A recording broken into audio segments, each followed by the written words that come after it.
Welcome to the Dark Zone, WCAK 1124 AM's presentation of Dreamland, July 17, 1994.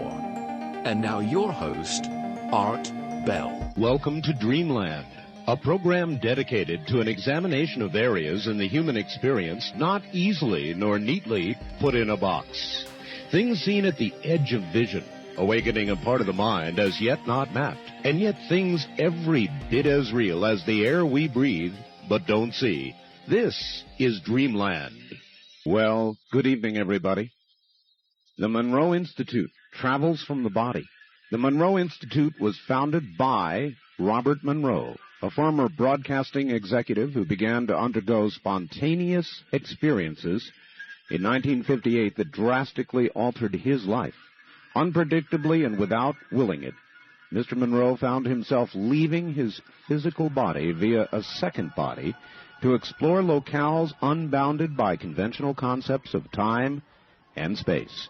He has documented these experiences in Journeys Out of the Body, a Doubleday book, in 1971, published in 8 languages worldwide, and in Far Journeys, Doubleday 1985.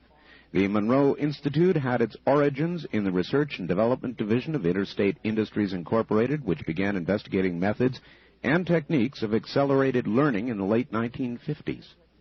That investigation led to some remarkable discoveries that dealt with the very nature of human consciousness. As a result, the basis of the research effort was expanded considerably. In 1971, the Institute was created to supplement that research effort. As a school, the Monroe Institute is composed of 2 divisions, and we will hear from spokesmen of both. The Education Division, which conducts classes and seminars and disseminates tapes and other materials in direct application of the methods it has developed, and the Research Division, which conducts ongoing studies in enhancement of human consciousness and the development of methods and techniques that may result in practical use thereof. And that is from a Monroe Institute pamphlet, and here all the way from Faber, Virginia, is Robert Monroe. Mr. Monroe, welcome to the program. It is an honor. Well, I'm glad to be here. Gee, do we have more than one person on the phone line here? Because it's very weak. It's very weak? Very weak, yes. Well, we can take one out and see what happens. Okay, we're going to have to do that because I can't hear you. Better now? That's a little bit better. Are you now the only phone line on? Now I'm the only phone line on. Oh, that is much, much better. All right. Much better. Anyway, welcome. It sure is an honor to have you here, Mr. Monroe. Well, I don't know what's going to happen after all that meteor stuff. Yes, isn't that quite the occurrence? That was very, very interesting. Mr. Monroe, if you would please take us all back and tell us how this began for you. Well, it's an odd thing because it was unexpected is the better way to put it. Back in 1956, my company was looking for some diversive type of things to do, so we got the idea that perhaps we could in turn help people learn during sleep. So being a specialist in sound, because of all of our company history, we in turn obviously began to use sound. First thing we found out, in order to help people to get to sleep, we got to get them to sleep. So what we did was develop some particular sound waveforms that help people go easily into sleep. And then we were beginning to test that after that. I, being one of the chief subjects, that we started in 56, and in 1958 I began to notice some odd effects of it. Oh. And it was a funny kind of vibration, and that's what it felt like, except it wasn't a physical vibration. And I went to my favorite doctors and so on, and they said, "Oh, no, you're fine, don't worry." And so I finally had the courage to wait to see what this, instead of forcing myself out of this vibration, I finally said, well, if it's going to kill me, I'll let it kill me, and I'll have to try it. So I stayed with it, and after about 5 minutes, it faded out. And So therefore, I tolerated it when it went from, and it didn't happen every night, maybe, once or twice a week or something like that. So I would wait till it completed, and then after it was through or faded out, well, then I'd go to sleep. And on one fateful night in September of '58, I was on a Friday night waiting for this to fade away so that I could go to sleep calmly. And in the midst of that, I began to think, well, tomorrow is Saturday, and being a sailplane pilot and member up in the New York area, I was thinking that a cold front had come through, and there'd be a nice, beautiful ridge lift and thermals the next day and on Saturday, and I'd be flying around in gliders and sailplanes. And as I was thinking how nice that would be in the sense of soaring power that there is in a thermal in a glider, all of a sudden I felt myself bumping against something. And I looked around, and to my surprise, I was on some type of flat surface. And I said, I wonder what this is. This is a strange kind of dream. I'm fully conscious. And then I looked around, and I thought, well, this is a strange thing to dream. Here's the thing that looks like a fountain coming out of the floor, as it were. And then I suddenly, with a shock, realized that what I thought was the fountain was the chandelier in the bedroom. Oh, my. And so I turned with utter astonishment and rolled over, and in that bumping against the ceiling, I looked down, and there in the bed below, there I was in the bed below, and there was my wife lying in bed beside me. Except as I saw it at first, I didn't think that. I didn't recognize myself because here I was bouncing against the ceiling. So my first thought was, what a dream. I wonder who I'm dreaming is in my bed with my wife. And yes.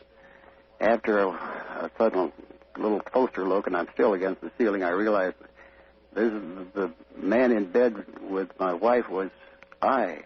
So I was frightened. I said, I'm dying. This is a dying process, and I'm not ready to die yet. So I fought my way vigorously, swimming down through the air, as it were, and somehow popped back in my body. And I sat up and looked around, and there's my wife soundly asleep, and I looked up, and there's the ceiling with a chandelier. And I obviously didn't get to sleep that night.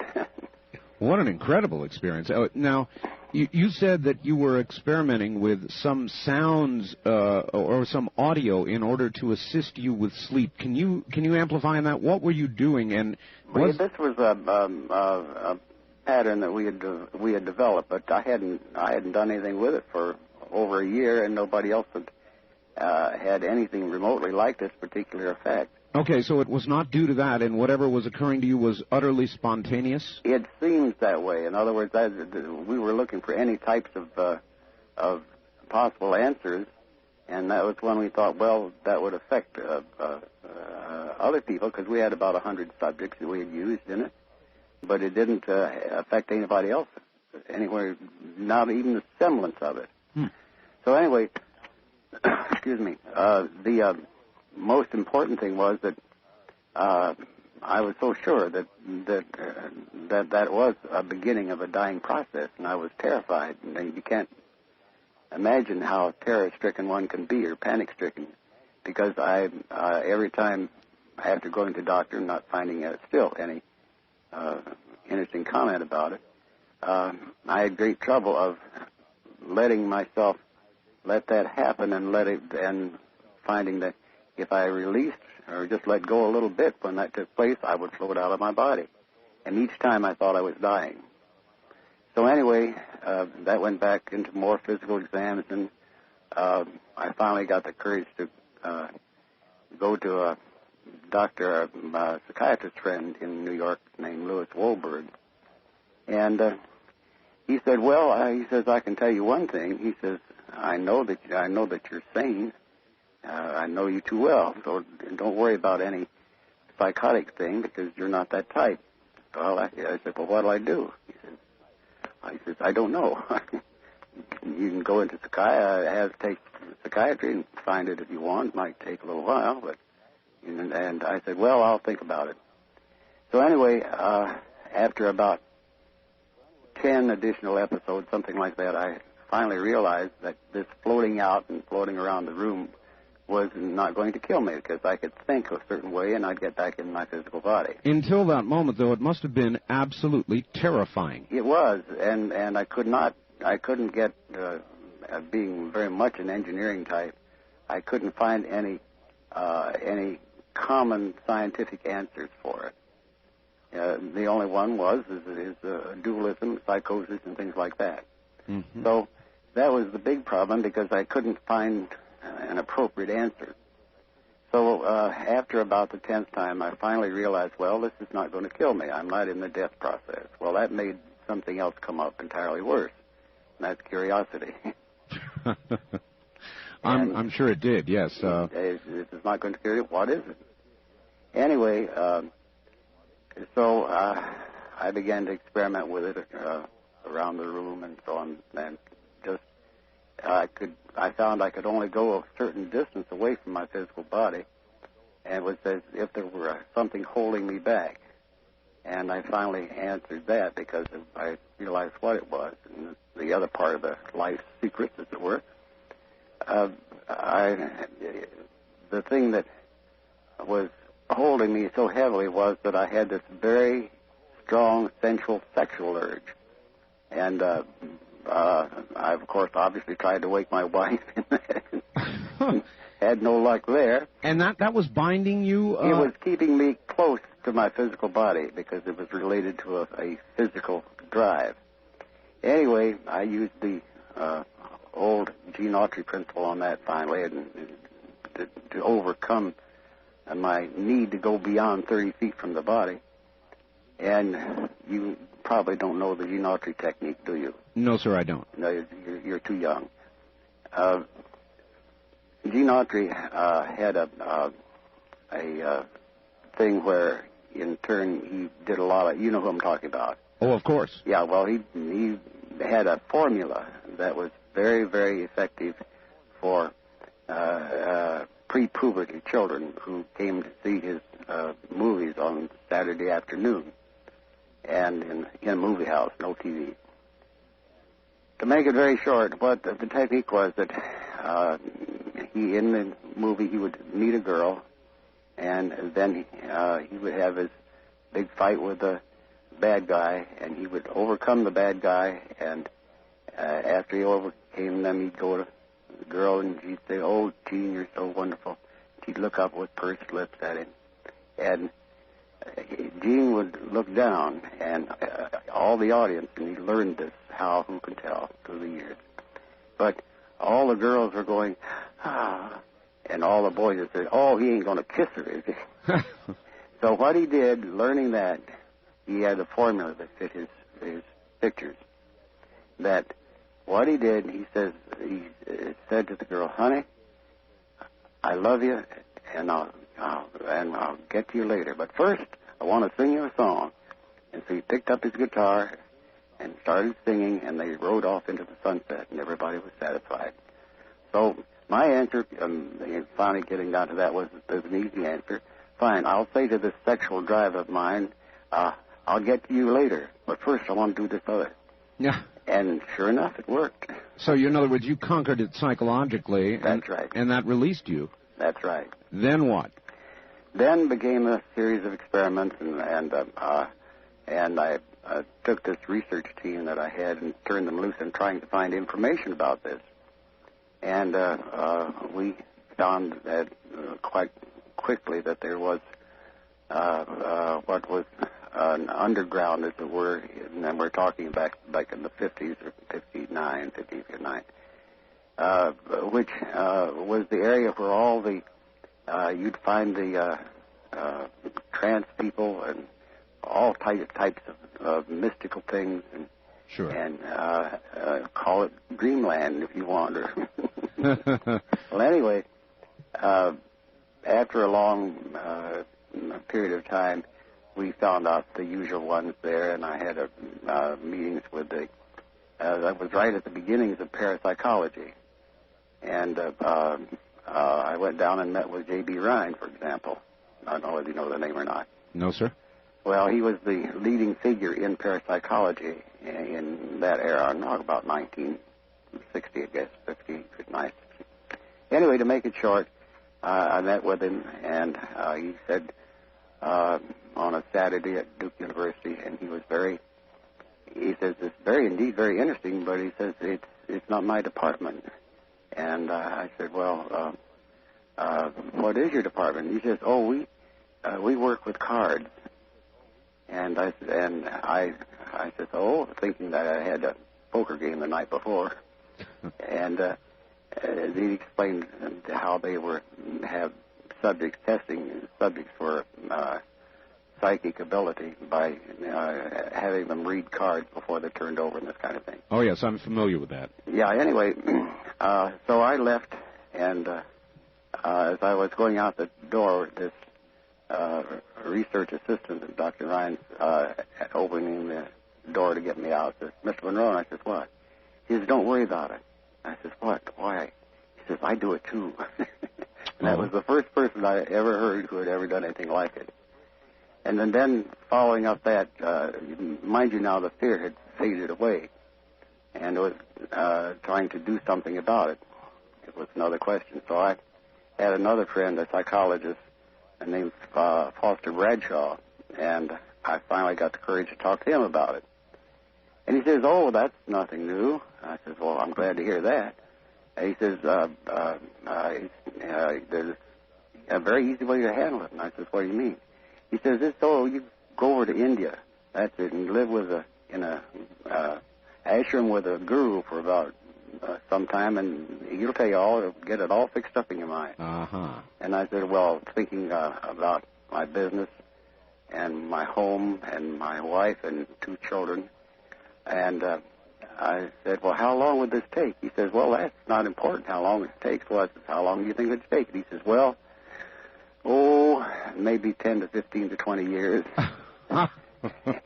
And I had my usual run with him, and I said, well, Brad, what would you do? And knowing that he has a wife who had 2 grand pianos, and that's why he's an industrial psychologist in New York, maintain things like that. I said, what would you do, Brad? He looked at me with this lofty smile and says, it's not my problem, it's yours. Yeah, nice answer. How much experimentation had you begun to do with this? In other words, once you realized it wasn't going to kill you, as you continued to have these experiences, what did you try to do? Well, I tried the very simple things, obviously, at first, and that is going through the walls in the house and out and around and stretching outward and going upward. Obviously, in the being a pilot in airplanes, it was interesting to go up and go and play in the clouds. You see, because I no longer had the fear. But I gradually began to expand it, and my main key in the early era was to get stuff I could verify, such as go to some person's house and visit with them and try to make some kind of appearance or get information and bring it back. Were you able to do that? Very much so. And to my very pleasant surprise, as a matter of fact, and, in several cases I appeared as people perceived, not knowing that I was there. That's the point. I didn't announce that I was going to go visit them that particular evening or whatever, but I appeared as sort of a little bit of a swirling gray mist, and that's why they saw me, not as a physical person, Wow. but as a gray mist. Wow. Anyway, it's most important to recognize that it was fully a year of this type of experimentation before I myself was convinced of the reality of it, that it was not an hallucination or a wild dreaming state or whatever. It took a full year of this before I said, yes, this is real. Did you, as time went on, were you more easily able to attain the state where you would be able to travel out of body? Oh, yes, very much. That's what all of this was. And then I got, as we moved into the early 60s on it, well, we began to do all different types of experimentation on going to the coast and back and everything else. Huh.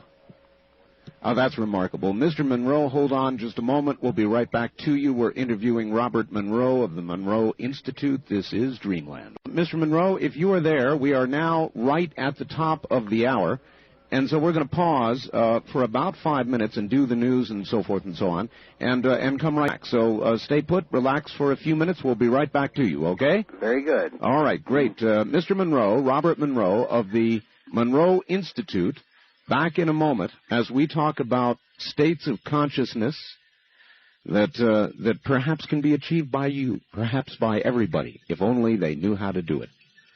Talk about inexpensive travel. This is Dreamland.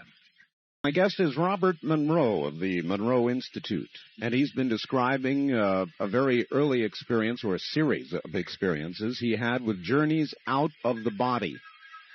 And this is really, I guess, the genesis of the Monroe Institute, internationally famed for what it does. And Mr. Monroe, are you there? Oh, I think I'm here anyway. Oh, you are, although I suppose with you one never knows for sure. No, they know for sure. I've gotten past that now. Tell me, there's been a lot of scientific study, and some not so scientific, of the near-death experience. Yes. And you mentioned that you thought it might have been an NDE that you were having. Is there a relationship to the NDE? Not in the sense that it's commonly been researched in recent years. It's a different kind of thing. We were very methodical. You got to understand that simultaneously with all of this, I, in turn, was operating a company, and we moved out of the broadcasting program production, and instead of going to the West Coast, we moved down to where we had 3 radio stations down in Virginia and North Carolina. Mm-hmm. And we set up a facility here and began a very serious research. And the first thing that we found out was that conventional science did not have any means of measuring anything like this at all. Right. The closest thing was the biological and electrical science, and we got into those relatively early. But in going down to Virginia, then we did set up a research facility where we could indeed see if it was possible to measure other people in similar states. And in the beginning of that, we enlisted a PhD doctor, young friend, who's been a friend ever since, back in the 60s. And we began some very serious experimentation. And a man by the name of Charlie Tart. I don't know whether you've heard of Charlie or not. No, sir. Were you able to actually document any biological changes that occurred during this state? We began to match them up, and we found that, generally speaking, we also developed methods and techniques, but we had an average of about 8 to 10 subjects that we were using constantly in the 60s and 70s down in Virginia, in Richmond, and then in Charlottesville. Incidentally, what brought us into Charlottesville is that we got into the cable business. Oh, yes.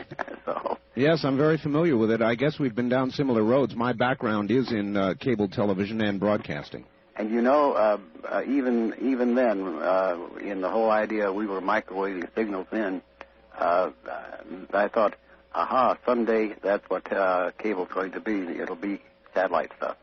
Anyway, to make it short, there was no means of measuring other than the conventional signals. And we found one of the things, there were 2 states that came out biologically, and by that I mean chemically and electrically.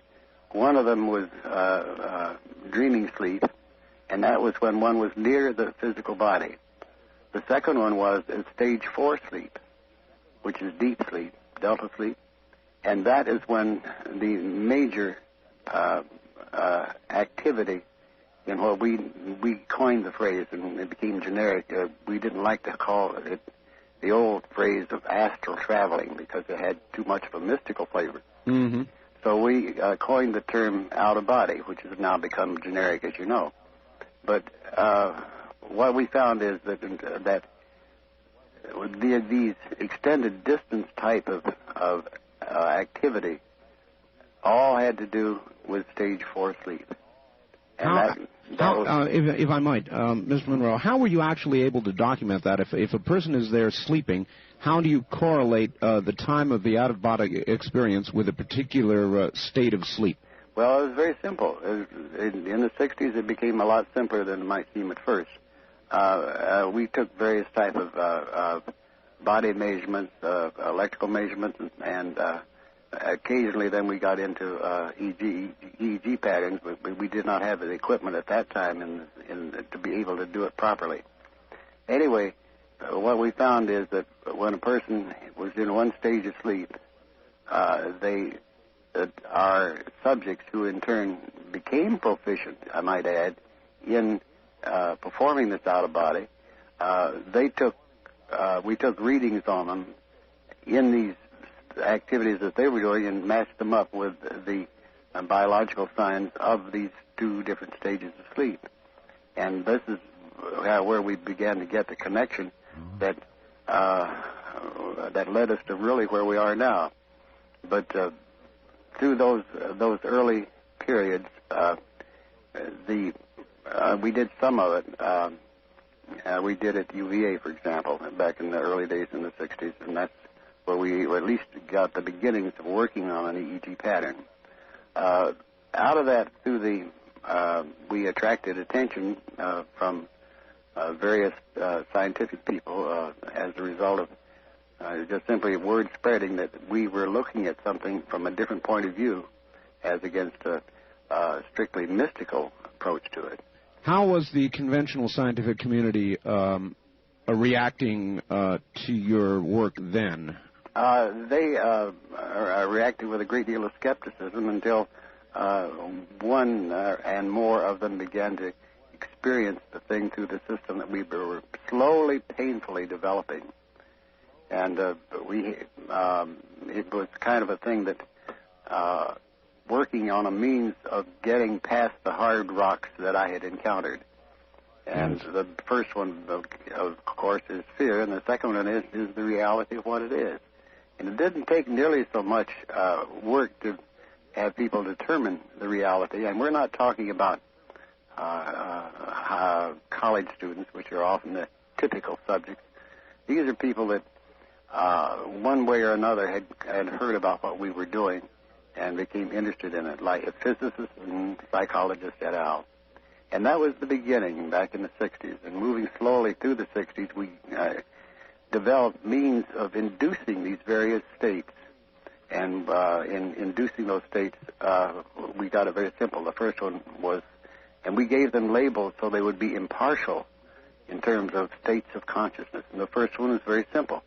We called it mind awake and body asleep. And this is what we call focus 10. And so we did establish these different types of states of consciousness that we could induce by using these various particular sound patterns. And so by the 70s, we had it had spread simply because the word would get out to among the scientific community, and those who were curious or had something similar happen to them were attracted to our work.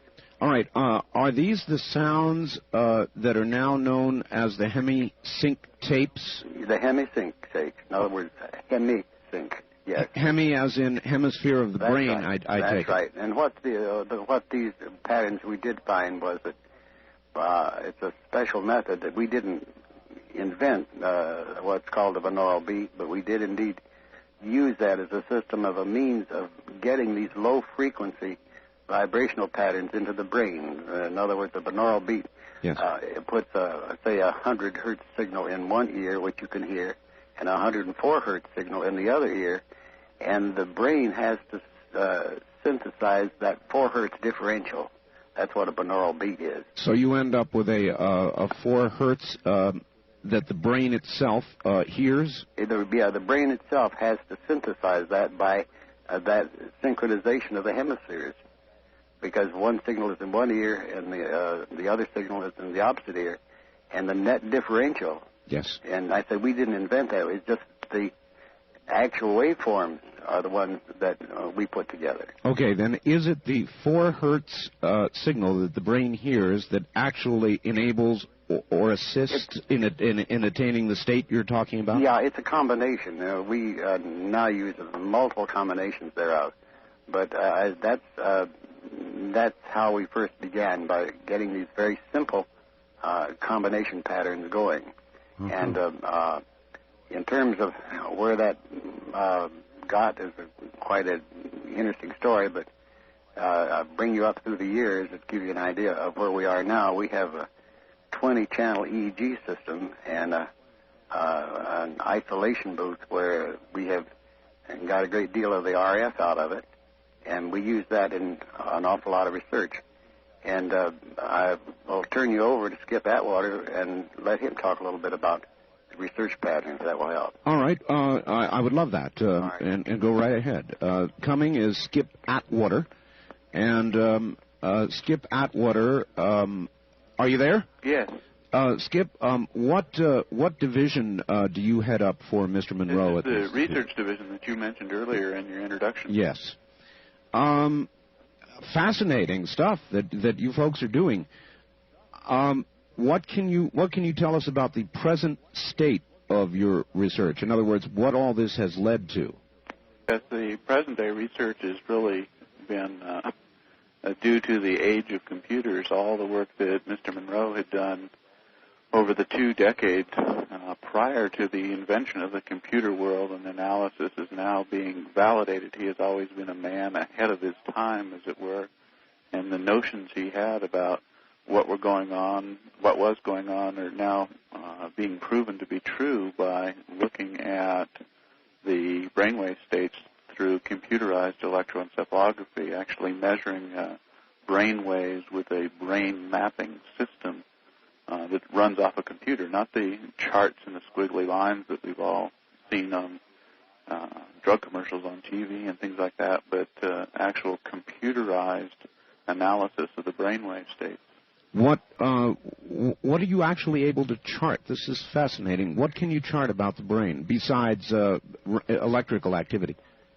Well, we can see how the sound patterns originally invented by Mr. Monroe affect the change in the patterns of the brain, and those changes then have been identified over the years as being characteristic of states of consciousness. So you can actually see dissociative states of consciousness and transcendent states of consciousness as they're experienced by the people reflected in their brainwave states. Wow. That's a significant accomplishment. What if somebody were there and we were actually observing this underway?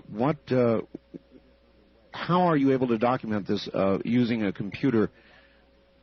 Is it just that I'm totally lost? In other words, getting a little bit technical with me, if you can. What exactly do you look at? What we do is watch an overall flowing pattern of brain waves. The brain waves are the result of electrical neuron firings in all levels of the brain and are reflected up on the scalp as activity of the brain. Not all things actually occur in the neocortex, or that gray layer over the top of the brain. The brain is active electrically in regions down deep inside. So what you see as the pattern and activity on the top of the scalp where we put our electrodes is a result of all that activity in the brain. So it actually takes the computer to figure out all that information. Right. But that is, in essence, what an EEG does as well, is it not? In what way does the point you've come to differ from an EEG? Well, this is the state-of-the-art of EEG work in terms of analysis. It's not just the squiggly line graphs. You can take and make a map of activity, a color topographic map, like you might see a weather map of the United States as the clouds pass over it and the weather fronts pass over it. You can see that same type of information passing over the scalp and over the surface of the brain. And by analyzing those changing patterns, based on known concepts of brain activity, you can see the states of consciousness change as people move through them in response to the hemisync system. All right. When somebody achieves this state and is in fact traveling as Mr. Monroe has, yes, what changes do you document?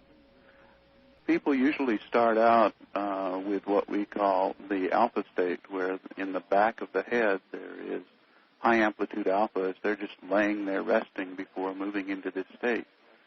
That pattern changes as they move into what the sleep researchers call stage 4 sleep, and what the consciousness researchers would call a dissociative state of consciousness, or dissociating from the physical awareness of the body. That results in a high amplitude delta frequency happening right on the top of the head. Wow. All right. That's quite incredible. And so where do you go from here in your research as you're going to, I'm sure, continue to try to document this? What is ahead for the Institute? Well, the first task 5 years ago, when all this became a feasible thing to do, to actually map the activity of the brain as it responded to the stimulus of the hemisync process, was to improve the tapes by measuring the population of people and then changing those patterns slightly and improving the process that Mr. Monroe had discovered some years previously. Uh-huh. I want to ask you a question. Do we have more than one telephone online now? Right now there is, yes. Yes. Could we, I'm sorry to ask, but would it be possible to have just one phone at a time online? It's reducing the audio too far. All right, hold on, and I'll get off. Well, by all means, come back. I'll come back. All right. Is that a little better now? That's quite a bit better, yes, thank you. All right. The situation has kind of progressed from there, and now we are able to record the brain waves of people who have specific talents like Mr. Monroe's for traveling out of his body. But included in that are other human talents like a concert pianist or an architect or a noted author or computer programmer. And by mapping the patterns of those, we are trying to develop sounds that might be able to pass these talents on to other people. Wow. Now, that's quite a line of research to be following. How are you able to, and I'm really wandering around here because I don't know what I'm really don't know what I'm talking about. So excuse the ignorance, but how are you able to map, for example, somebody with a great computer talent or somebody who's a concert pianist, and what differences are you able to note between that individual and anybody else? Yes, that's ongoing research. What we try to get them to do is to perform their talent while being mapped, while being recorded. We would record a baseline recording when they're not performing their particular art, right, and then make a recording while they're performing their art. And if we can get 5, 6, 12 pianists that can play the piano just exquisitely, and we notice a commonality between that pattern that differs from the general population while they do that, then we have identified a specific state of consciousness that would enhance being a concert pianist. And you have documented this? In some talents, yes. It's hard to collect data on all these things, but there are some talents that we have been able to identify. And are you able to see similar activity in a specific part of the brain with regard to a very talented person, or does it vary according to what the talent is? Both according to the talent and according to the person. This is the brain. Each one of our brains is not identical. They are anatomically different. As we grow from infancy through adulthood, the folds and creases and changes in our brain are all different. Fortunately, there are some common patterns, and it's ferreting out those common patterns over hundreds and hundreds of subjects that is our task. Wow. That's quite a task you've undertaken. And I suppose when we get to the practical applications, we get into the educational division. Is that correct? That's correct. All right. I would like to ask that you hold on just one moment. We'll come right back to you, and we are interviewing actually a number of individuals from the Monroe Institute. We'll be right back. All right. And once again, F. Holmes Atwater, who is a researcher for the Monroe Institute. And are you there? Yes, I'm still here. Good. We've got only a couple of moments before the bottom of the hour. Yes. But how much of your research now is able to be translated into educational help for people who want to know more about this? In other words, how much of what you have done has become practical application? Yes, there are. That's a really good question, and because we want to be practical use to people, to do research or to do work in this areas and never develop any practical application would just be fruitless. And we have developed a lot of practical applications over the years that have proven now over 3 decades to be of benefit to people. We have a number of brochures and literature about the use of our techniques with professional people, dentists, lawyers, therapists, educators who use the Hemi-Sync technique in their own profession, as well as individuals on their own personal voyages through consciousness who look into this technique for themselves to see if this works for themselves. So, in other words, there is help there's certainly help for individuals. Is it in the area of, well, I'll tell you what, we're at the bottom of the hour. Let's hold up just a moment. We'll come right back to you. And this, of course, is Dreamland on the CBC Radio Network. Journeys out of the body.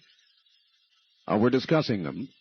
And what practical implications knowledge of these things might have for all of us. We'll be back. Everybody, welcome back. I am Art Bell. We're interviewing Robert Monroe of the Monroe Institute and Company, most recently F. Holmes Atwater, who heads the research division at the Monroe Institute. And back now to the group. Hello there. Hello. Hi, is this still David? Would you like to talk to Robert again for just a minute? Sure, go ahead and put him on. Thank you, David. Art? Yes, sir. I wanted to get our placement very accurate. We were very covert up until 1969, 69-70, simply for the reason that I was operating very conventional businesses. And I was very concerned when Journeys Out of the Body, I agreed to it, simply because I thought, this will affect my stockholders and so on in my company. Yes, of course. Interestingly enough, they didn't read those kind of books. So there was not a problem then? Not a problem. It was very interesting, and so we were still very private, as it were, in our work that we were doing up until the mid-'70s when Estlin, I don't know if you know about Estlin. I do, yes. Yeah, heard about our work and invited us to conduct a workshop up on Big Sur. And we thought, this will give us a whole bunch of new subjects to test with the material that we have. So we agreed to it, and we went up and did a workshop, and they immediately invited us to go to San Francisco and do another one the next weekend.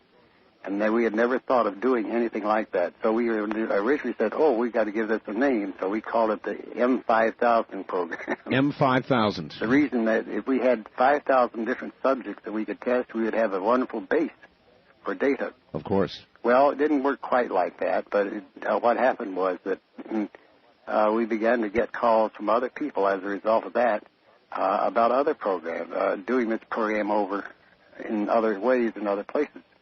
And I'll turn you now over to Dave Mulvey, and he'll tell you exactly what happened. All right? All right. Wonderful. Thank you. Hold on. Dave Mulvey coming up. He heads the educational portion of the Monroe Institute. Well, not head exactly, but I am one of the trainers for the educational programs at the Institute. Fine, David. Yeah. And now you take the science and you apply it. How do you do that? Well, that's correct. We have 4 basic programs, And well, one is a basic introductory program for people, and then we have 3 graduate programs. And we use this HemiSync technology to give people a set of mental tools. There's a understandable conception, perhaps a misconception out there oftentimes, that the programs are about the out-of-body experience, since that's what Mr. Monroe is so well noted for. However, the programs are much more detailed than that and much more about a personal exploration of oneself. All right. Why might I come to you? What trouble might I have, or symptom might I have that I might want to explore or help with all of you? Okay. Generally, I wouldn't say that people come necessarily with problems or symptoms, but more of a curiosity, a sense of wanting to know more about themselves, about their relationship to life and the physical side of themselves, and of course many people have at least an understanding or a glimmer of the non-physical side of themselves. So it's the curious who come here to find out more about who they are, and what we like to do is give them these tools that then they can take out and apply not only in terms of exploration of consciousness, but also in terms of day-to-day practical tools that they can use to enhance their memory, to keep focused in a business meeting, for example, or to tap into a greater part of themselves for creative problem solving. So concentration exercises. Yes. Using the HemiSync signals to help people get into specific brainwave states so that they can then learn to implant certain types of tools or encodings that they can then take out into their day-to-day lives. How well does it work? It works very well, and that's based primarily on people's subjective reports, mind you.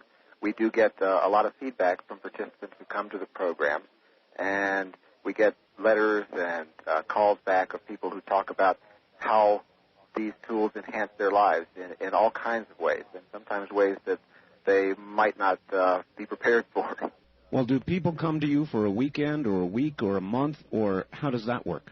Yes, most of our programs here in Virginia, all of our programs here in Virginia are 5-day to 5.5-day residential programs where they come and they are here immersed in the process. We also do weekend workshops. We've just started doing this, weekend workshops out at various places around the country. We've done several in Chicago, had a couple take place in California, have one coming up in August in California. And if I might, could I give our phone number for people who might be interested in getting some more information about the program? Of course. More detailed information? Yes, of course. Okay, our phone number here, it's area code 804, number 361-1252. And we have people standing by even now, and also there is a message machine if they call after office hours. So if people are interested in getting some more literature about the programs, about the Institute, we would certainly welcome their calls. Wonderful. Wonderful. All right. Well, I hope you get a lot of calls. Again, these would be people who would like to explore more of their inner self. Is that about right? More of their inner self or physical self or both? It's both. We also have plenty of tape exercises, cassette tapes that people can listen to at home in addition to the programs that we have. So that's the outreach of our educational division. And some of the physically related tape exercises are a part of a whole series that we call Human Plus, or H Plus for short. All right. I had somebody in Cresswell, Oregon, who had a question for Mr. Monroe, but maybe you'd be the one to answer it, though. All right. It is this. Why the Focus 21 on up HemiSync tapes are not offered for sale in your catalog? Okay, that's a good question and a frequently asked question. Just to familiarize your listeners who might not be familiar with the various focus states, if I could, I'd do a quick review. That in our programs, we start, Mr. Monroe already mentioned the Focus 10, which is a basic state we call mind awake, body asleep. Beyond that, we have a Focus 12, which is a state of expanded awareness. Once someone has learned to detune the physical senses, yet maintain consciousness, then they can start expanding and experiencing beyond those physical senses. We have another focus level called 15, which is a state of no time, is the label we use for that. And then Focus 21, which your caller referred to, we call a bridge to other energy systems, to other non-physical realms where people can perhaps visit or gather information or get in touch with larger parts of themselves, or perhaps some people consider them things outside themselves. The question was, why are those tapes not, the advanced tapes, not available to the general public? That's right. Yes, and we have several reasons for that. One of them is that we really feel like that these higher focus levels, these powerful focus levels, that it's most appropriate that people listen to them in the context of programs that we offer with the support of a training staff. It's not that we feel that people might have bad experiences, but they might have very powerful experiences that it would be helpful for them to have some counseling or the possibility to help them integrate these very powerful experiences. All right.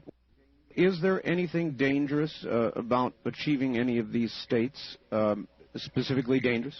No, nothing at all specifically dangerous about it. We just feel that it's appropriate for them to have preparation and an understanding of what they're likely to experience in these sorts of states, so that they are prepared for the sort of things they might encounter. How do the states that you help people achieve differ in any way from traditional meditation techniques? I'm not sure necessarily, Art, that they do. What we have attempted to do is to give them very neutral labels, like Focus 10, Focus 12, Focus 15, and we picked those numbers specifically to have no kind of loading on them, like no lucky 7s or 13s or anything. Sure. But numbers that would be as neutral as possible, so that no matter what discipline someone comes from, be it Zen meditation or some form of Hinduism or yoga or whatever, that they could work within their own system and yet use this hemisync technology to augment their inner journey. So then, David, is it the case that one might take several different roads to get to the same destination? Absolutely. And one of the things that I feel really strongly about, and one of the reasons I'm very comfortable in working with the process here, is that it is that kind of neutral process where we've literally had people from all walks of life, doctors, lawyers, engineers, scientists. We've had priests, we've had nuns, we've had swamis and rabbis, and even one fundamentalist minister who have come through the program and felt that there is nothing within this process that has to conflict with their belief system. That's not to say that they might not have experiences that give them something to think about, but we don't say that we have the answers. What we feel like we're doing are providing people the tools so that they can develop their own answers. All right. Wonderful. If you would put Mr. Monroe back, we'll go through some questions, and I'm sure we'll have you back on as the questions come up. Excellent. All right. Mr. Monroe is coming back on in just a moment. All right. I will take this moment to do a quick break. We'll be right back, and when we come back, once again, Robert Monroe. Back to it we are, and Robert Monroe, are you there? Yes, I'm here. Wonderful. I've got a couple of questions before we open the phone lines. Yes, indeed. All right. In your latest book, Ultimate Journey, you discuss the park, a place where people are sometimes taken after they die to acclimate to their new state, decide their next move. Mm-hmm. How could one go about reaching the park on their own, either out of body or after death? Well, let me give you I'll make it short as much as I can. All right. Our pattern has been odd, but it's standard. Where a need among the people who know us arises, we produce something that is effective. We have, for example, an emergency treatment thing that's used in hospitals during surgery, tremendously effective, and right at the present time, a major study is being done at the University of California at Davis regarding that particular thing that's been so effective for the last 5 years, and finally it's going to get an official report on it. That's one of the things. We have one for stroke recovery, for example. That is, and it's only because if a person needs it do we have it. Then this pattern in Ultimate Journey, have you read it? Yes, sir. Well, good. Then I don't have to go into great detail, but for the public a little bit. Right. One of the things that we had neglected was that we had happily, because we were operating so heavily in areas beyond physical life, we did not get to the issue of death itself particularly. And so what happened, very simply, is that as in so many cases, in my own case, the need outweighs anything else. And 3 years ago, my wife, Nancy, contracted breast cancer. And as a result, I, in my typical demand way, said, well, let's provide a system whereby I can be sure that she goes to a place, if she passes on and dies, that I would be able to find her and be with her.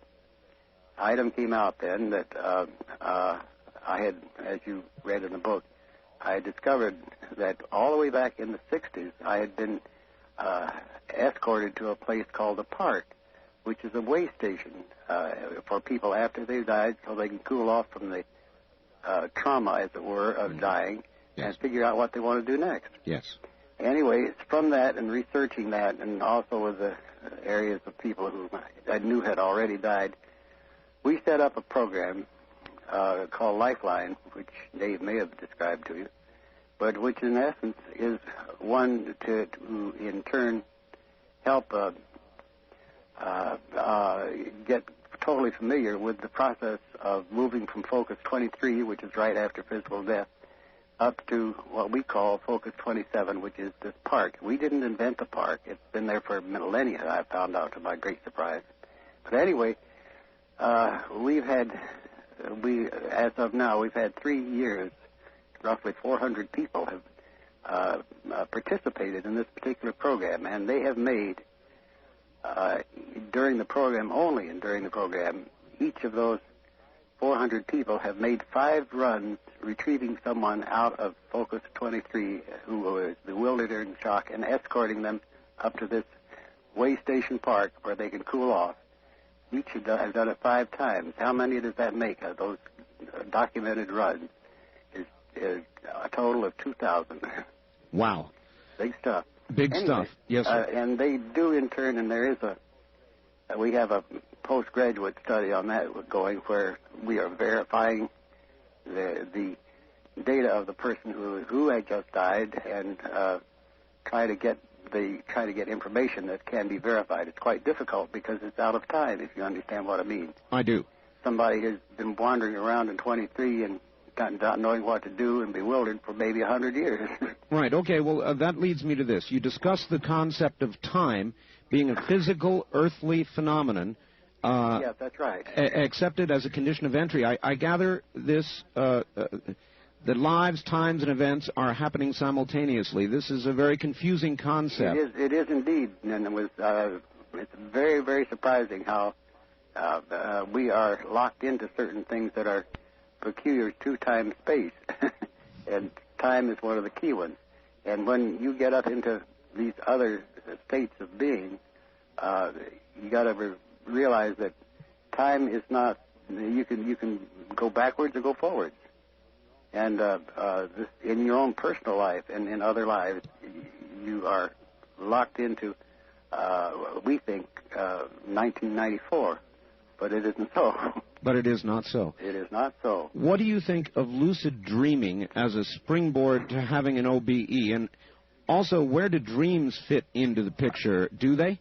Well, I'll pose the real thing that's getting more and more our theme, and that is that lucid dreaming is the equivalent, we found out over the years, we did that a long time ago, is the equivalent to our Focus 15. Lucid dreamer can evaporate the dream, and there he is. He's in the equivalent of our Focus 15, which is a nice place to play in terms of no time, because you can then move that time around in other areas. How do dreams thing? The one thing that we've come, we call it a process of converting unknowns into knowns, or converting beliefs into knowns. That they are not particularly important unless you can do so. Well, one of the things is that, excuse me. All right. The important thing is that we have grown to know that what we are is far more than this one single life. And we are totally in a form of consciousness that is very local, as it were. And the dreams that are interpreted as are the means of our total self attempting to get signals down to this conscious self here. And that's why they sometimes are very wild, and sometimes they're very funny, and sometimes they're just pure information. But that seems to be the direction that we feel that humankind has to go, is to begin to get past this discriminator circuit. And that's what we are doing, and get into that knowledge of that totality of what we are, and that it's being done. We're not the only people doing it, of course. Mr. Monroe, you've done very important work. It's known internationally. I want to ask you a hard question. All right. When your time comes and you pass, what will happen to the Monroe Institute, and will the work continue?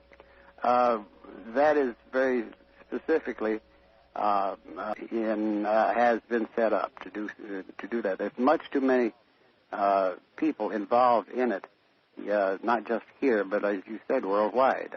I can give you a number of illustrations, but it is being set up so that it will have a support system to continue well into the 21st century. Well, that's wonderful to hear, and I know a lot of people have wondered about it. If we could, Mr. Monroe, very quickly, let's try and begin to take a couple of calls here. On our toll-free line, you're on the air with Robert Monroe. Mm-hmm.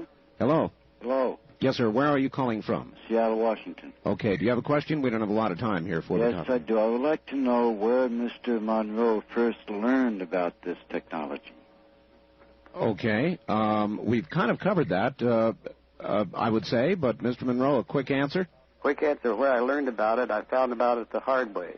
I'm the monkey that fell out of the tree, if you want to put it that way. And I had to figure a way to get back up into the tree. So really, through a personal experience that began all by itself, you set out on a quest to learn what was happening to you. Exactly. Out of necessity, as a matter of fact. And one of the most surprising things that has indeed come up in recent years, that back in those early days, I had an exquisite amount of help. And even today, I cannot assure anyone exactly where that help came from. One has to wonder, Mr. Monroe, how many people worldwide are going through exactly what you went through, perhaps without the support system that you luckily had nearby? Mr. Monroe, we're going to break here for the news at the top of the hour and come back and open up the phone lines. How's that? All right. Very good. Very good. Robert Monroe from the Monroe Institute, a very unique opportunity to talk with a researcher who has been there. We'll be back. Particularly appropriate, I think, this evening. The name of our program derived from its physical adjacency to that area known as Dreamland, but with dual application in the interview of Robert Monroe, who doesn't give that many interviews. It is a great pleasure, and we are going to get phone lines open this hour and let you ask quite a few more questions. In that hope, let me go ahead and take care of a little commercial obligation right now, and in just a moment, Robert Monroe. Once again, Robert Monroe. Mr. Monroe? Yes. Yes, sir. Again, it sure is a pleasure to have you on here. Well, it's fun for me because I can open up a lot of things and don't have to be nearly so formal. But remember, radio is my old business. Oh, it's a wonder. I love radio. Mr. Monroe, somebody just sent me a fax, and they're asking about two things. One, in your travels, do you have any insight on two questions? One is, have you ever met with a being or met a being that is not human? And yes, I have. Oh, yes, you have? Yes. Mm-hmm. And let's put it this way, it is indeed limited. But the thing that I discovered, not unreasonably, is that we are a curiosity to other beings. Also, they have no particular desire to dominate it or something like that. We're a nice experimental species, as it were, not much more than that. That's my impression. And the other is, do you have any better understanding, because of all this, of our Creator or a God? I have very much that. One of the things that I had it all the time and didn't realize it, that is that this Earth life system is a created process and a creative process. And I can, as an engineer, go look at the leaf on a tree and see the design of it and what it's aimed to do. And that is, it's a transducer, as it were, and it can stand all sorts of winds and everything else, and when it's through for the year, it drops off. That's really a very scientific, creative thing from my point of view, but it is creative. Yes. And then in working on this further, one of the things that was so utterly fascinating to me, that there are portions of this Focus 27 beyond, this is beyond time and space, believe me. It's the last vestige of active human thought. But there, I was astounded to discover that there is some type of energy field there that lets the human mind be a creator and create carbon life. I was astounded to discover that. Moreover, part of my contract, I guess it was, for the help that I have received, is the idea that going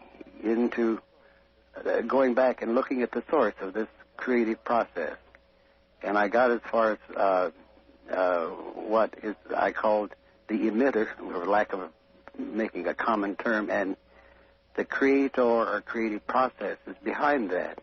And there is an aperture to which one can go, but not until they're complete, as the people waiting, or people, not quite the word, the beings waiting to go through there, massive things, they pass some of this information along to me.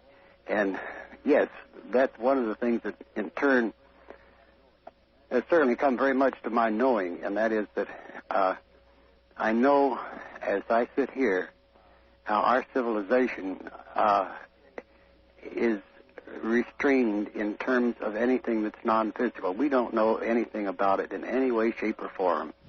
And the options that are available to us, after we are no longer physical here, instead of being, one of them, of course, is being the human addict and go back and live another life, because you get addicted to being human. But there are so many other opportunities or options along that spectrum of energy. And one of them is to go and, I'll put it in the crude way, I try to make it in ways that we can understand it now. Of course. And that is to shake the hand of the Creator and say, well, this is a great job. Not prostrate and adoration, but just to say, you're a real smart one. All right. Wow. All right, Mr. Monroe, let's go to the phones. Every one of them's locked up and wants to talk to you. All right, go ahead. Let's do it. On the wild card line, you're on the air with Robert Monroe. Good evening. Hello there, this is Fritz calling. When Shirley MacLaine's 5-hour television special, Out on a Limb, was aired way back in January of '87, some of her highlights was astral projection. It did make a lot of waves. Of course, her book with the same title did make the radio and television interview circuit years before that, and many millions of people were exposed to the OB subject. Now, Robert, we need another catalyst to push that subject to the people's attention. After all, they could join the Cosmic College for free. Yes, indeed. Well, we have not made a big point of being widely known yet. We did a slight study to indicate how many users have been used in the methods that we have available and put forth out of demand, but not out of advertising. And we figure that there have been a little over 2.5 million users of these various types of exercises on tape that we put through the years. And these are a means of beginning to do the very things that you're talking about. Mr. Monroe, I recall he mentioned Shirley MacLaine. Yeah. Another thing that reminds me. I got very amused that in Shirley's movie, in her picture, I think she was the one that went into a bookstore looking for something, and right in front of her eyes was my book, Far Journeys, I think it was. Yes. It was very funny, and I thought, She alluded to the possibility or claimed that she had traveled toward the moon away from the Earth. Mr. Monroe, there are limitations that we believe we face physically with travel to other planetary systems with regard to the speed of light and all the rest of it. I'm sure you're well aware of that.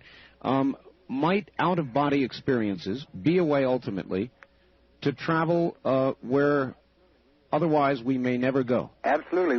We did a great deal of that in the mid 70s. And these were engineers and physicists principally. And we saw all the stuff on the moon before our shuttles and stuff got there. We went out to Mars and out beyond that. The trouble is, we found that we got nervous about going beyond the solar system, knowing how we might get back. We might get lost, until we found out it was very simple. All we had to do is to think back to our physical body, even though we may be 100 light years away, and we'd have no problem at all getting back. And you didn't even know, and you say, well, where have you been? Out there. We could say out there. Well, maybe NASA should be talking to the Monroe Institute. We've had some NASA people through. Oh, you have? Oh, yeah. On the wildcard line, you're on the air with Robert Monroe. Hello. Hello, Mr. Bell. This is Tom out of Seattle. Yes, sir. Oh, my God, I finally got through. This is incredible. I've had out-of-body experiences, I think, starting back when I was about 13. Yeah. I thought they were nightmares and things like that. Yeah. And as I progressed through my life, I remember about 17 got more severe, and then got away from home. And then in my late 20s, it got extremely severe. And, I didn't know they were out-of-body experiences, that they were nightmares and something, freaky. And then all of a sudden, I started having control over it and kind of enjoying it. Good for you. Good for you. And then, all of a sudden, just like you were just saying earlier about that actress, I walked into a bookstore, and lo and behold, I'd never been there before. I didn't know what I went in there for. There was your book in front of my eyes. Very good. And I started studying it, and then I started practicing it. Good for you. And I never felt so good, spiritually or physically, after I'd go out of my body and then come back. And then I started, over a period of time, losing the power. I don't know what I was doing wrong. I just felt there was, I don't know, it's kind of hard to explain. There's something very weird.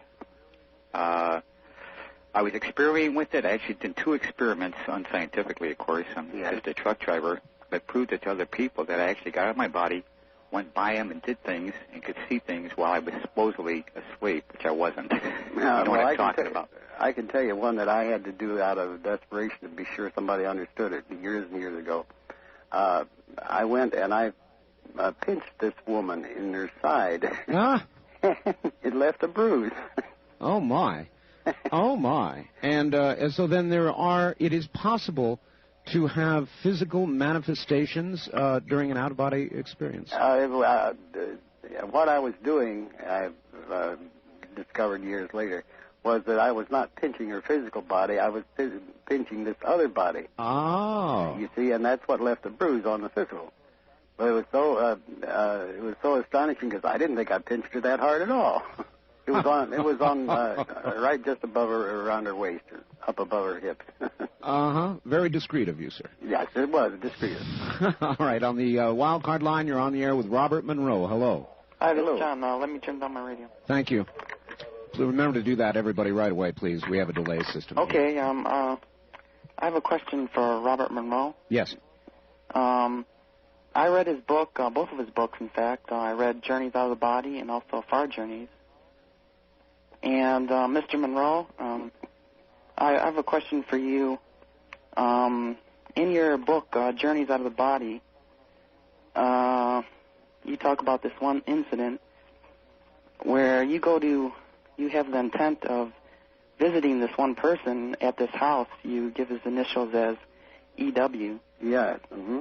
And you, before you do this, you end up going to this garage, and after that you wonder why you ended up there instead of visiting this one person. And later you visit this area, and you find out that there were these power primaries near the garage. Well, the thing is that, go ahead. And and you said they had a fairly high voltage. Yes. Mm-hmm. And then in the book you say, do electric fields attract the second body, and is this the medium through which it travels? And I thought that was kind of interesting. Well, I've just learned, of course, that it's not electromagnetic. That's for sure. We've become very acutely aware of an energy field that our science knows nothing about because of the simple reason they can't measure it. And you are using this right now. In other words, Skip was talking about brainwave patterns, but these are generated by this other energy field, and they're the effect, and the causative factor is this other energy field. And there is no relationship to the electromagnetic energy? No, not as such. Uh-huh. All right. We tested that very thoroughly. On the wild card line, you're on the air with Robert Monroe. Hello. Yes, good evening. This is Brian from KOPE country down here in Medford. Yes, Brian, you have a question? Yes, I'm just curious if he answered one of them partially. I had two of them, then you were talking about documented proof of this experience happening. And so if you have someone pinching a woman, but has there been scientific studies done with that they have documented? And second, if you're out there somewhere and something happens to your physical body, what happens to you out there then? Well, it depends on how much it happens. One of the things that gets you back to your physical body, you're out having a wonderful time doing all these things, and you get an urge, a signal to come back. And as in the early times, you were concerned, something's going wrong, the building's on fire where my body is, and all this kind of thing. And you know what the most common thing that pulls you back is the fact that your bladder is full. Yeah. Well, that'll pull you back and motivate you all the time. He also asked about documentation of physical effects. We have those. We don't make a consistent practice of it, but they occur quite naturally in what we do.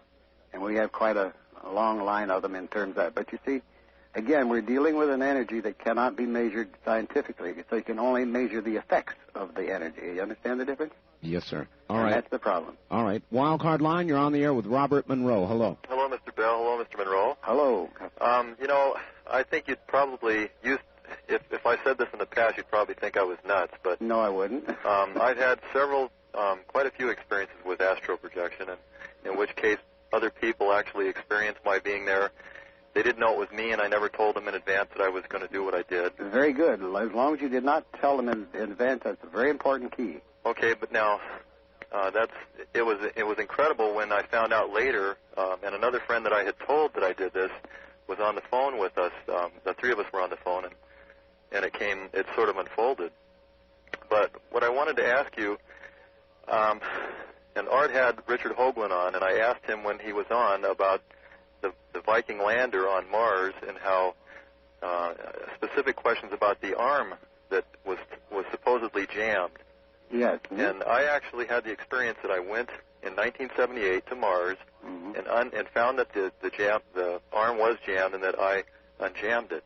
Hey, that's very good. But I haven't to this day, and it seemed like Richard Hoagland didn't came up with a very logical explanation of what happened, and he explained it over the air. So it may have just been my imagination. Mm-hmm. But I have very real experiences with it. Very good. And it was an incredible experience. Well, I can tell you the most common illustration of this other energy field of which we have a part and we manipulate a part, but we don't know we're doing it. And that is that you will maybe of an evening say, well, I ought to call Bill tonight. And 5 minutes after you think of that, the phone rings and says, oh, no, this is Bill. Well, I thought I'd just give you a ring. And how many thousand times a day that happens in the human this human civilization. Well, is that precognition, or did you cause Bill to call you? You caused him to call. You were thinking in his energy field, and you imprinted him. And I must have had that happen, at least 500 times in the last 50 years. And in the last 50 years, how frequently have you sat down and wondered about the ethics of that? Well, that's a good question, isn't it? I think so. And the other part of that question that you really say, that's one of the things you see that's omitted within our culture and our civilization, and it's done a lot more than we consciously think. Makes one wonder how much action is really willful. On the toll-free line, you're on the air with Robert Monroe. Where are you calling from, please? This is Dave in Spokane, Art. Yes, hi, Dave. Again. Well, I said when we were talking with Mr. Hoagland that my expertise wasn't in that area. It was more in this area, and here we are. It's good to know that you're not alone. It's good to know that I'm not a kook, because I've been doing this. I'm 50, and I've been doing this since I was about 5. Yeah. And in the entire gamut, I've probably got a million things I could say to you.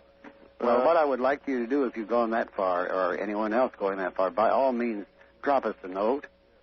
We would indeed like to hear about it. Well, I certainly would. And we would certainly appreciate it. And write to our staff psychologist, Darlene Miller. And all you have to do is Route 1, Box 175, Faber, Virginia, 22938. Route 1, Box 175, Faber, F-A-B as in boy, E-R, Virginia, 22938. F-A-B-E-R? Faber. Yeah. Faber. I would say Faber. It's Faber, yeah, but they in Virginia they call it Faber. Okay. I had one question for you. Very quickly. Very quickly, have you ever been to a place where it was totally dark? All right, and hold that, sir, Mr. Monroe, and we'll be right back with you. This is Dreamland on the CBC Radio Network, half-hour mark. My guest is Robert Monroe. There's more. Back in the 70s, that was the equivalent of that type of reading, and it was electromagnetic, but we do not perceive the aura as such. But you can perceive, believe me, you can perceive other energies of people, but it doesn't come out as an aura; it comes out as a radiation, and you can't see it; you feel it. Mm-hmm. All right, sir. On the toll-free line, you're on the air with Robert Monroe. Good evening. Hi. How you doing, Art? Fine. Where are you, sir? Santa Barbara, California. Santa Barbara. I had an experience a couple of years ago where I was sitting outside in the morning about 4 o'clock, wide awake, and I started going up through space, out into space, past the moon. It was extremely exhilarating. Yes, it is, isn't it? Being totally free, just floating. I went out to a point where I could recognize all the stars and the constellations. Then I got to the point where I couldn't recognize anything. I looked back and I couldn't see our sun anymore. Mm-hmm. I kept going to a point, and then I really started getting frightened then. Yes, I know. We got into that, and that's why I say we finally figured out how to cure that fear of being not knowing where you are. Right. I finally came to a planet, and I was coming down to the surface of a planet, and there were hundreds of people in my mind, looking at different knowledge that I had, anything that I knew, just, having conversations. And I came down to a particular place on the planet, and an old man came out, and he essentially came into my mind, told all the other people to leave. And I asked him where I was, and I said that he told me where I was, on this planet where humans live. And I asked him, why was I there, and how did I get there? And he said, well, you're from a penal colony, and I'll send you back. I said, but I don't know how to get back. And so he sent me back. Yeah. And this took all about 15 minutes. But I was wide awake. When I got back, I was just shaking, and my whole body was shaking in cold sweat. I can appreciate that. You see, that's the thing. I went through so very many different phases of that type of thing. That's why being very much too left brain, perhaps, I in turn have to get these into a form where we say, well, first experience it, and then after that get your left brain in to analyze it and control it. Mr. Monroe, again referring for a second to the near-death experience, there are so many parallels. There are a number of doctors now who say that the classic vision that people have, that is of a very bright light with surrounding darkness, is merely a product of the dying synapses of the brain, that the synapses will die from the out moving inward, and that's what that white light is. That's as good a definition as any. What we call Focus 22 is that tunnel. Is that tunnel? Yes, and this is how we commonly identify it. I see. Incidentally, speaking of this one time thing, I enjoy so much the name of your series, your program called Dreamland. Yes, sir. So we better change it a little bit. Maybe I can help you change it. Add some nice wild stuff. But what I wanted to let you know, because it relates to a little bit what we're talking about. We have a new series for use in residences and in hospitals and hospices called Going Home. And it is designed for a person with a terminal illness or injury. And we just put that out within the last 2 months. And what it is designed to help not only that terminal subject decide what to go, where to go after he or she dies, and what to do by giving them a guided tour, as it were, and then giving them the option to do whatever they want to do. Most importantly, that's half of this series. The other half of that series, is for the support group, the family, friends, and loved ones, and the caregivers. Sure. So that they need the help to understand this too, and it's got the support of psychologists and caregivers all over the United States and Europe. Would you say that somebody who knows roughly that they are going to die, that they are going to pass on, is a fortunate person? Would that be a fortunate person, or would it be better not to know? Oh, I very much believe in the. I believe it's not enough. I should put it in the no category. That we should have a choice in dying. Absolutely. I think that the individual, because we have discovered them already, and through the research that we did for this new thing, and that is that many people have a death wish, and it's not. You can't stop that death wish. They'll get a stroke, and then they'll get cancer, or whatever it is. And that reason for that can't be detected, because once you meet them after they've got the process underway, and they don't know this until some do, but they don't really consciously know it. It's because they've completed what they came to do. And having completed it, there's no sense in hanging around. And it's that simple. I had a very dear friend who did exactly that, and no one knew why he would have a stroke, and then after that was taken care of pretty well. Then he developed abdominal cancer, and until I met him after he did, I didn't see any reason why. But he had done what he had done. He was ready. He was ready, and there's no sense in hanging around. His grandchildren are all fine. Everything's in good shape and whatever. And he completed what he wanted to do. And so he just simply died. You can't stop a person in that case, don't you see? Yes, sir, I do. You can put him on life support or whatever and keep his body working, but he's gone. All right. On the toll-free line, you're on the air with Robert Monroe. Hi there. Hi. Where are you, sir? I'm from Phoenix. Phoenix. This is Henry. Hi, Henry. This is fantastic. I wanted to ask a question about the vibration you felt, sir, originally. Is that like an inner electrical, like a finer electrical feeling than you would get from household current?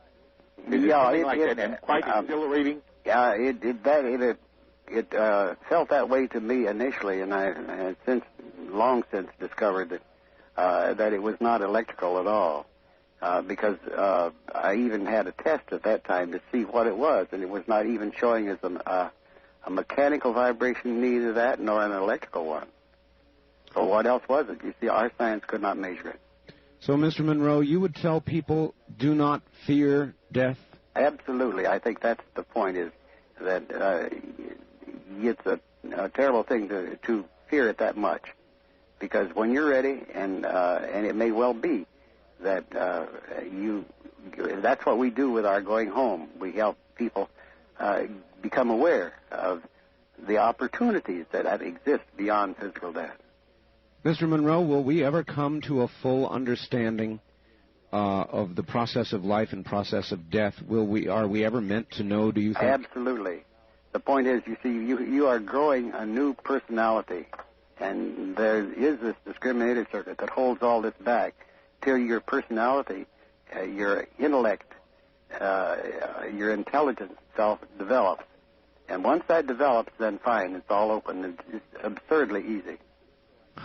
That's what your dreamland is, don't you see? Yes, sir, I do. And Mr. Monroe, we're out of time. I want to give your phone number. I know there's a million people. The lines are still clogged. They have questions. It's area code 804-361-1252. Yes, and they can call that during the day tomorrow also. Okay. Or all during the week, as far as that's concerned. One more time, sir. Give us your address, please. I'll make it real simple. The Monroe Institute, Faber, Virginia. F, like the pencil, Faber, Virginia, 22938. Sir? 22938, 9749. All right, sir, it has been a pleasure having you on the program. I would love to do it again sometime. We're just out of time, and I've got to go. It did get going, didn't it? Oh, it did get going, didn't it? Mr. Monroe, thank you. My pleasure. Take care. Robert Monroe of the Monroe Institute. To order copies of this program or any other Dreamland program, area code 503-664-7966. It has been a pleasure. Thank you all, and good night. Thank you for listening to The Dark Zone, WCAK 1124 AM's presentation of Dreamland with Robert Monroe. OBEs, July 17, 1994. Good night, America.